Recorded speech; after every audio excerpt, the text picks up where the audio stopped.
দুনিয়ার কুফরি শক্তি লড়াই করে কোন রাজার রাজত্ব টিকানোর জন্য, দুনিয়ার কাফের বাহিনী যুদ্ধ করে কোন বাদশার বাদশাহী টিকানোর জন্য, কোন দেশের রাজত্ব টিকায় রাখবার জন্য, কোন নেতার নেতৃত্ব টিকায় রাখার জন্য, কোন দলের অস্তিত্ব রক্ষার জন্য মুসলমান লড়াই করে।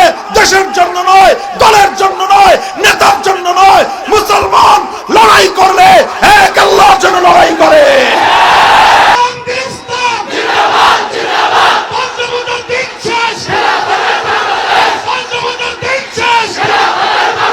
বাবা, তোমার দলের আদর্শ জিন্দা হবে, তোমরা রক্ত দিবা, জীবন দিবা, তোমার নেতার আদর্শ প্রতিষ্ঠা হবে, তুমি স্লোগান দিবা, জেল খাটবা, তোমার দল হয়তো ক্ষমতায় যাবে। বেটা তোর লাভটা কি? দেখেন হযরতে রিবঈ ইবনে আমির রাদিয়াল্লাহু আনহু, আল্লাহর নবীর সাহাবী, যখন তারা রোমান সাম্রাজ্যের সঙ্গে যুদ্ধ করতে গেলেন, তো রোমান সেনাপতি তাকে ডেকে জিজ্ঞাসা করলো, মানিফতাসাকুম ওয়ালিমাফতাসাকুম, এই কে পাঠাইছে রে তগরে? এই আরব থেকে তোরা আসছস সিরা ফাটা জামা গায়ে দিয়ে আমাদের বিশাল রোমান সাম্রাজ্যের সঙ্গে যুদ্ধ করতে, টক্কর দিতে। বেকুব জাতি কথাকার, চিনশ্রম সাম্রাজ্য কি জিনিস? আমেরিকার মতো সুপার পাওয়ার। খাইতে পারস না, না খেয়ে থাকস, 3 বেলার জায়গায় 2 বেলা খাস, বেটা একটা ভালো কাপড় পরতে পারস নাই, আইছস আমার দেশে যুদ্ধ করতে। তুই জানোস রোমান সাম্রাজ্য কি জিনিস? কে পাঠাইছে তোদেরকে আর কেন পাঠাইছে? প্রশ্ন দুইটা করছিল রোমান সেনাপতি রুস্তম। রুস্তমের নাম শুনছেন না? রুস্তম হলো পৃথিবীর ইতিহাসে রোমান সেনাপতি। রোমান সেনাপতি আল্লাহর নবীর একজন দরিদ্র সাহাবী, যার জামা কাপড় ছেঁড়া।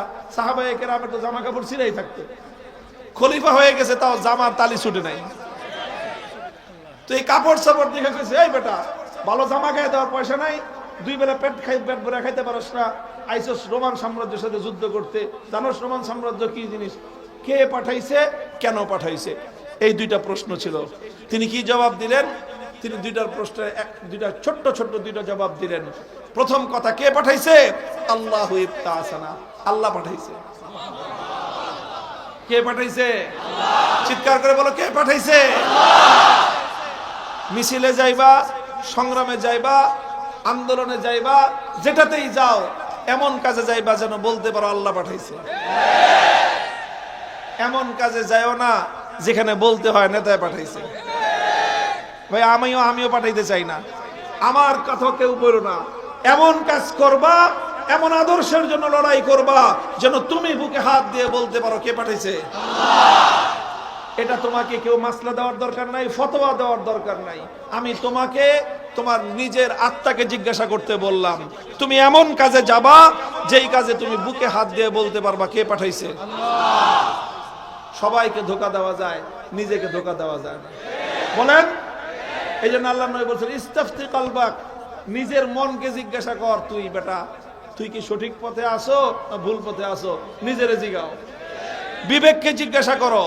আমাকে জিজ্ঞাসা করলে হয়তো আমি তোমাকে ভুলভাল বুঝে আমার দলে টানতে চাইবো, ওনারে জিজ্ঞাসা করলে উনি ভুলভাল বুঝে ওনার দলে টানতে চাইবে। তুমি তোমার বিবেককে জিজ্ঞাসা করো, তোমার বিবেক কোনোদিন তোমাকে ধোঁকা দিবে না। এই জন্য সাহাবীর বলেছিলেন, আল্লাহু ইবতাসানা, আরে পাঠাইছেন কে? এক কথার মধ্যে দুনিয়ার সমস্ত কুফরি শক্তির সাথে ইসলামী শক্তির পার্থক্যের বুনিয়াদ তৈরি হয়ে যায়।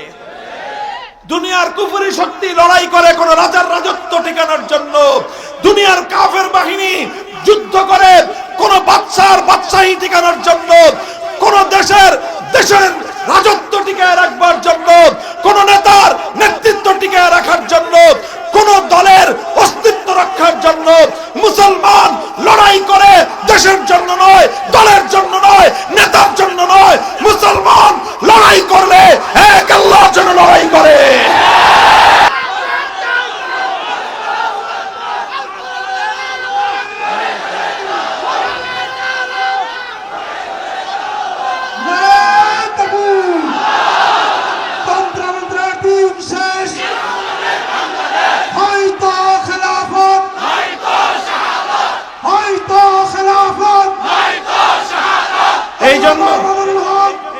এই জন্য সাধারণ জনতা, ইয়াং জেনারেশন, আমার তরুণ ছাত্র এবং শ্রমিক জনতা, বিশেষ করে আমি তোমাদের এই দুই শ্রেণীকে লক্ষ্য করে আমি বলছি, আবার বলছি, ছাত্র এবং শ্রমিক জনতা, জুলাই বিপ্লবের মাধ্যমে দুনিয়াকে দেখায় দিয়েছো বাংলাদেশ কি জিনিস।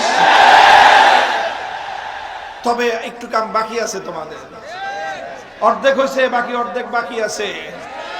রক্ত দিয়ে, জীবন দিয়ে ফ্যাসিবাদ বিতাড়িত করেছো, আরেকটা লড়াই করতে হবে, আরেকটা সংগ্রাম করতে হবে, আরেকটা বিপ্লব করতে হবে আল্লাহর জমিনে আল কোরআনের শাসন কায়েমের জন্য।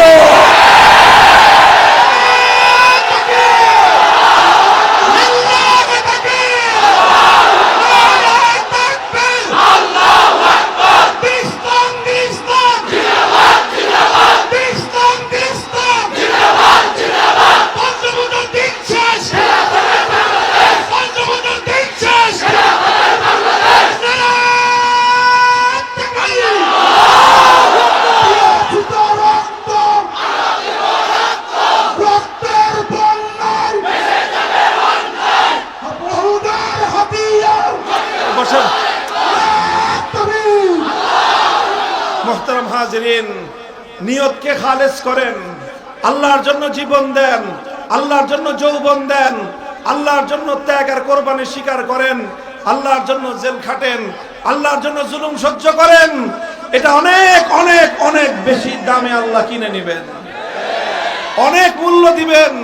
আল্লাহ যেই মূল্য দিবেন তার লক্ষ কোটি ভাগের 1 ভাগ মূল্য আর কেউ দিতে পারবে না। কাজেই জীবন যখন বেচবো, কার কাছে বেচবো? যৌবন যখন বিক্রি করব, কার কাছে বিক্রি করব? হাক্কানি আলেমদের কাছ থেকে জিজ্ঞাসা করে নেবেন। শুধু এতটুকু পরামর্শ থাকলো, যারা উলামায়ে কেরাম, যাদের উপরে আপনার আস্থা বিশ্বাস আছে। আবার আলেমদেরকে চিনার জন্য একটা কথা বলি, যেই সকল আলেমদের মধ্যে দেখবেন আল্লাহর ভয় আছে, দুনিয়ার ধান্দা কম আছে, ওই সকল আলেমদের সাথে পরামর্শ করবেন।